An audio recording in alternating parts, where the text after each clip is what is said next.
नमस्कार, मैं हूं अविनाश और आप देख रहे हैं न्यूज़ प्लस 21। इस वक्त हम नालंदा परिसर में स्थित हैं, जहां पर हज़ारों की तादाद में जो छात्र हैं यहां पर पढ़ाई के लिए आते हैं। पुस्तकालय है, क्योंकि कुछ छात्र ऐसे होते हैं जो शिक्षा से वंचित ना हो, इसलिए वो घरों में या फिर सही ढंग से पढ़ाई नहीं कर पाते, उनको वैसा माहौल नहीं भी मिल पाता है, या आर्थिक स्थिति की वजह से जो गरीब होते हैं वो छात्र भी हैं जो यहाँ पर पढ़ने के लिए आते हैं। मुख्य बात यह है, 18 से 20 करोड़ के लागत में बना यह नालंदा परिसर आज के अगर आप स्थिति में देखेंगे तो गंदगी यहाँ पर अपना पैर पसार चुकी है। इसके साथ ही यहाँ सबसे बड़ा समस्या ये है कि 1000 से लेकर 1200 अधिकतम इसकी क्षमता इनके हिसाब से बताया जा रहे हैं, लाइब्रेरियन के हिसाब से। लेकिन कुछ छात्रों से हमने बात किया तो उन्होंने बताया कि लगभग 700 की संख्या में ही यहाँ पर बैठने की व्यवस्था है और 2500 लोगों को मेंबरशिप का जो कार्ड है वो दिया गया है। 2500 की संख्या में अगर 1500 स्टूडेंट भी अगर एक साथ आ जाते हैं तो बैठने की कोई व्यवस्था नहीं है। बाहर जहाँ आउटडोर बना है इनका सीटिंग मैनेजमेंट के लिए, बाहर से बैठ के जो खुले वातावरण में जो छात्र पढ़ सकते हैं उनके लिए भी यहाँ पर कोई व्यवस्था नहीं है, क्योंकि तालाब जो है वो इतनी गंदगी से भरी हुई है। जो बाहर जो पानी निकलता है, गंदा पानी निकलता है, जो बेसमेंट का पानी निकलता है, वो इतना गंदा है कि पूरे परिसर में बदबू का माहौल बना हुआ है। इतनी गंदगी कि छात्रों को बीमारी हो सकती है, उनके परीक्षा में भी बहुत प्रभाव पड़ सकता है, उनके स्वास्थ्य में इतना प्रभाव पड़ सकता है। ऐसे ही कुछ छात्र हैं जिनसे हम जानेंगे कि किस किस प्रकार की समस्या यहाँ पर आ रही है, कितने छात्र आ रहे हैं, क्या उनको बैठने की क्या व्यवस्था है, साफ़ सफाई को लेकर क्या व्यवस्था है, लाइब्रेरियन जो यहाँ के अधिकारी हैं, जो यहाँ जो देखरेख करते हैं, इसके जो मैनेजमेंट है उनका कैसा व्यवहार है, क्या वो छात्रों की बातों को कभी सुनते हैं, उनकी समस्याओं के लिए कुछ समाधान किए हैं आज तक। जानते हैं क्या कुछ कहा उसने। ये भैया आज नालंदा लाइब्रेरी में जो है मेंबर जो है लंबे संघर्ष के बाद एक बार आज फिर पुनः एकत्र हो गए हैं। वजह ये है भैया कि यहाँ पर एक तो ओवर एडमिशन की समस्या है। 800 की जगह 2500 लोगों को जो है यहाँ पर एडमिशन दिया गया है, जिसके संबंध में बार बार जो है हमारे यहाँ की लाइब्रेरियन मैडम आदरणीय मंजुला जैन मैडम से हम बात करते हैं तो वह कहती है, उनका कहना ये है कि लाइब्रेरी की समस्याओं को लेकर अगर आप मेरे पास आओगे तो मैं आप लोग के ऊपर FIR करवा दूँगी। तो ये सब बातों को सुन के भी यहाँ सब UPSC, CGPSC, CA वाले सब एक अच्छे रेपुटेटेड पद में जाने की तैयारी करने वाले यहाँ पर स्टूडेंट हैं भैया, वो ना मैडम के इस व्यवहार से, इस दुर्व्यवहार से ना बहुत ज़्यादा जो है चिंतित हैं। यहाँ भैया रोज़ आप सफाई हो चाहे यहाँ सीटिंग अरेंजमेंट हो, अगर यहाँ मेंबरों को समस्या आएगी तो फिर मेंबर किसके पास जाएगा। प्राथमिक रूप से यहाँ लाइब्रेरियन मैडम के पास जाने की अगर बात होती है तो उनका FIR का धमकी आता है, और नहीं तो वह पर्सनल ब्लेम करने की कोशिश करती है कि पर्सनल ब्लेम कर देंगे। और यहाँ भैया हमारे पास आज मैं आपको दिखाना चाहूँगा, हमारे पास भैया आज जो है 41 पेज में भैया 41 पेज में हमारे पास 950 के ऊपर जो है मेंबरों के साइन है हमारे पास। ये मेंबरों का साइन भैया, ये देखिए, ये इस बात का प्रमाण है, ये मेंबरों का साइन कि यहाँ मैडम के द्वारा किस तरह से दुर्व्यवहार किया जाता है। और इसके साथ ही यहाँ पर जो है जो अन्य जो अदर मेंटेनेंस की समस्या है उसके लिए भी मैडम बिल्कुल ध्यान यहाँ नहीं देती। वो मेंटेनेंस के नाम पर केवल घास छिलाई यहाँ पर करवाती है। और बाद में पिछले दिनों जब 6 तारीख को भीषण आंदोलन NSUI के पूर्व छात्र संघ अध्यक्ष शांतनु झा जी के द्वारा किया गया था, तो उसके बाद फिर मैडम को उनके नोडल अधिकारी ने लोगों के सामने सामूहिक मंच से स्वीकार किया था कि मैडम जो है अब आगे से दुर्व्यवहार नहीं करेगी। ये 6 सितंबर की घटना है। आपकी जो लाइब्रेरियन मैम है उनका आने का टाइमिंग क्या है भैया? मैडम का जो है ऑफिशियल टाइमिंग तो 10 से 6 का है भैया, लेकिन मैडम का जो है व्यवहारिक टाइमिंग जो रोज आती है भैया 1:30 बजे का। अभी आप भैया मेरे साथ चल के आप अंदर चाहें तो लाइव देख सकते हैं। अभी भैया टाइम जो हो रहा है आपका लगभग 12:30 हो गया है। मैडम नदारद है। और भैया यहाँ पर जो ऑफिस का जो काम चालू होता है भैया वो 1:30 बजे के बाद चालू होता है भैया। यहाँ पर जो है छत्तीसगढ़ में जो है महामहिम एक हमारे आदरणीय राज्यपाल जी हैं, और दूसरा महामहिम वाला जो है नौकरी मैडम यहाँ कर रही है। 1:30 बजे वो ड्यूटी में आती है भैया, और 6 बजे जो है मैडम अपना चले जाती हैं। ये रोज का ही मैडम का जो है ऐसा ही आना है। आप अभी भी लाइव देख सकते हैं, मैडम अंदर नहीं उपलब्ध हैं।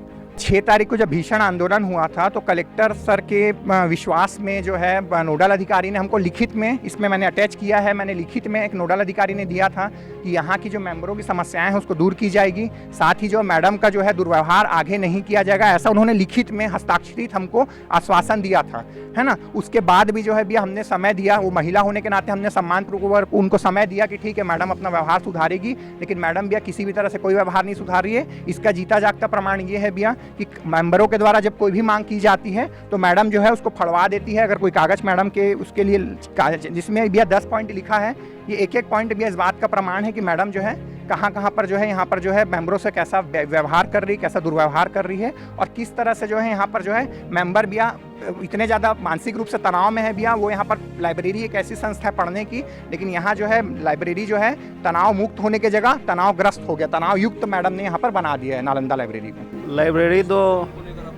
लाइब्रेरी तो 2018 में चालू हुआ था। तो 2018 से पहले के जो बुक पब्लिश हुए, जैसे आप पॉलिटी की बात करते हैं, 2016 में पब्लिश हुआ है, 16-17 का पॉलिटी है, अभी तक वो अपडेट नहीं हुआ है। हम लोगों ने जो पिछले 6 सितंबर को आंदोलन किया था, उसमें मांग उठाया था, प्रमुखता से मांग उठाया था कि बुक को अपडेट किया जाए। 2-4 बुक आया है तो आप 2500 एडमिशन दिए हो और 4 बुक मंगवा रहे हो पॉलिटी का, तो कितने स्टूडेंट्स पढ़ेंगे यहाँ पे? कोई नहीं पढ़ पाएगा। और बाकी सारे कोई भी बुक अपडेट नहीं हुआ है, अभी तक अपडेट नहीं हुआ है। 3 महीना हो गया वो आंदोलन का, अभी तक हम लोग को 15 दिन का आश्वासन मिला था, 3 महीना हो गया। आप स्थिति देख सकते हैं, अंदर जाके आप दिखा सकते हैं। जैसा कि नालंदा परिसर एक एजुकेशनल कैंपस है, तो यहाँ का जो माहौल है वो हमेशा शांत रहना चाहिए और हमारे अनुकूल रहना चाहिए कि हम अच्छे से यहाँ पे रह के पढ़ाई कर सकें। यहाँ से लगा हुआ इसी कैंपस के अंदर भी व्यावसायिक परिसर बनाया गया है। वो व्यावसायिक परिसर जो है उसमें कुछ होटल्स और कैफ़े वगैरह खोले गए हैं। जैसे ही हम वहाँ पे पहुँचते हैं अंदर आने के लिए या बाहर जाने के लिए, लोग धूम्रपान करते हुए नज़र आते हैं। हर शनिवार रविवार की रात्रि को संगीत का आयोजन रखा जाता है लाइव। वहाँ से जो संगीत होता है, जो गाना गाया जाता है और जो म्यूज़िक बजाया जाता है, वो पूरा लाइब्रेरी के अंदर तक गूंजता रहता है रात को 12-1-2 बजे तक। अन्य प्रकार के बाहर के लोग पता नहीं कैसे वो कंडीशन में रहते हैं, वो आके यहाँ बैठते हैं।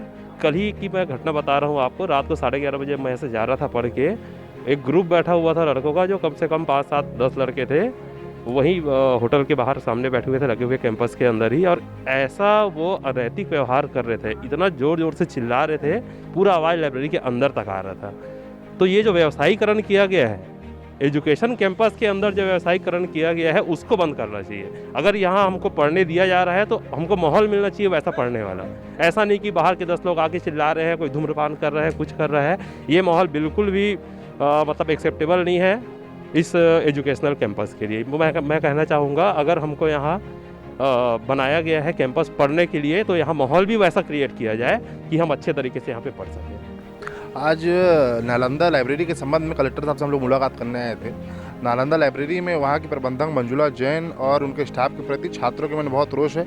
बहुत सी शिकायतें हैं। आज उन शिकायतों का समाधान करने के लिए माननीय कलेक्टर साहब से मुलाकात की। कलेक्टर साहब ने आश्वासन दिया है कि जांच बैठाएंगे और जांच में जल्दी इसके निष्कर्ष निकालेंगे और छात्रों की जो समस्याएं हो रही, जो भी मूलभूत समस्याएं छात्रों की हैं, विद्यार्थियों की हैं, उसको दूर करने का काम कलेक्टर साहब करेंगे। आपने देखा कि जितने भी यहाँ छात्र हैं जो नालंदा परिसर में मेंबरशिप लेके यहाँ पर लाइब्रेरी में पढ़ाई करने आते हैं, उनकी तमाम बड़ी बड़ी समस्याएं हैं। इसके साथ ही यहाँ के छात्रों के द्वारा, जो यहाँ के जो स्टूडेंट्स हैं और जिन्होंने मेंबरशिप लिया है, उनके द्वारा किसी भी प्रकार की जानकारी लेने पर उन्हें हरेसमेंट किया जा रहा है। उन पर FIR करने के लिए उनको लाइब्रेरियन के द्वारा धमकी दिया जा रहा है, जिससे कई ऐसे छात्र हैं जो आवाज़ उठा ही नहीं पा रहे हैं, क्योंकि उन्हें बड़े बड़े जो सरकारी नौकरियां हैं उन पोस्ट पर जाने के लिए वो तैयारी कर रहे हैं। लेकिन FIR के डर से कुछ ऐसे छात्र हैं जो आवाज़ नहीं उठा पा रहे, लेकिन कुछ ऐसे भी छात्र हैं जो अपने हक के लिए लड़ाई लड़ रहे हैं।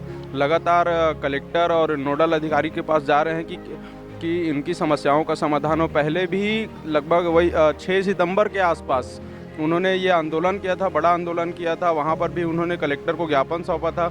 उसके बाद भी कोई कार्यवाही नहीं हुई, किसी भी प्रकार का कोई जांच नहीं हो, ना ही कोई व्यवस्था में बदलाव आया।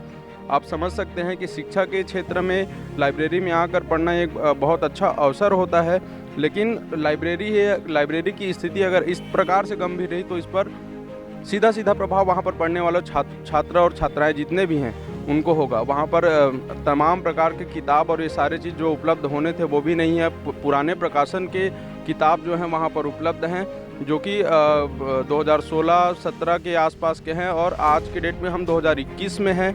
2021 में कितने सारे जो अपडेट्स हैं वो उस पर नहीं हो पाए हैं। इसकी वजह से उनको भी बहुत सारी परेशानी हो रही है। और सबसे बड़ा मेन समस्या ये है कि परिसर में इतनी गंदगी है, और जो परिसर के मुख्य द्वार पर जो कैफ़े और रेस्टोरेंट हैं वहाँ लेट नाइट पार्टियाँ होती है। लोग वहाँ पर धूम्रपान जैसे कई आपत्तिजनक क्रिया वहाँ पर करते हैं। और रात में, क्योंकि ये जो सेंट्रल लाइब्रेरी है वो 24 घंटे खुला रहता है, तो रात में भी वहाँ के छात्रों का आना जाना लगा रहता है, जिससे उनको इस प्रकार की भी समस्या आती है। क्योंकि अनैतिकता जो है वहाँ पर मुख्य द्वार पर ही है। लोग स्मोकिंग कर रहे हैं, कोई धूम्रपान कर रहा है, तो कोई शराब का सेवन करके वहाँ बैठा है, जिससे आने जाने वाले जितने भी छात्र हैं उनको तमाम बड़ी समस्याएं होती हैं।